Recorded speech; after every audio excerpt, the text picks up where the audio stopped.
بسم اللہ الرحمن الرحیم۔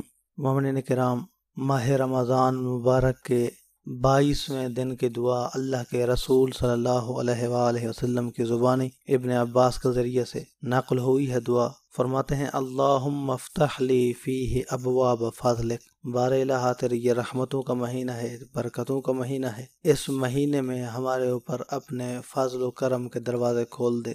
وانزل علی فیہ برکاتک، بار الہ اپنی برکات کو ہمارے اوپر نازل فرما۔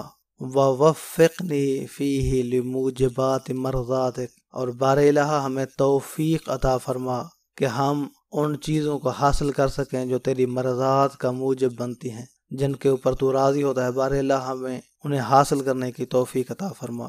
واسکنی فیہ بحبوحۃ جناتک، بحبوحہ کہتے ہیں کسی چیز کے درمیان کو، وسط الشے کو بحبوحہ کہا جاتا ہے۔ اور بار الہ ہمیں اپنی بہشت کے درمیان میں سکونت عطا کر، ہمیں بہشت کا درمیان عطا فرما۔ یعنی وسط الشے جو ہوتی ہے وہ بڑی قیمتی ہوتی ہے، شہر کے درمیان والا پلاٹ قیمتی ہوتا ہے۔ تو یہاں پر پیغمبر اسلام اسی جانب اشارہ کر رہے ہیں کہ بار الہ ہمیں بہشت کے درمیان میں جگہ عطا فرما۔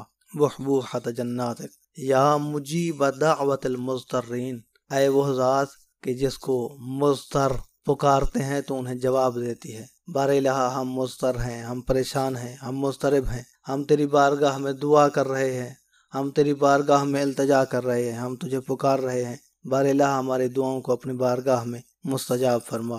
مومنین کرام، اپنا بہت سارا خیال رکھیے گا، اپنی دعاؤں میں یاد رکھیے گا۔ محمد نقی جسکانی کو حوزہ علمیہ نجف اشرف سے شیعہ پوائنٹ سے اجازت دیجیے۔ والسلام علیکم ورحمۃ اللہ وبرکاتہ۔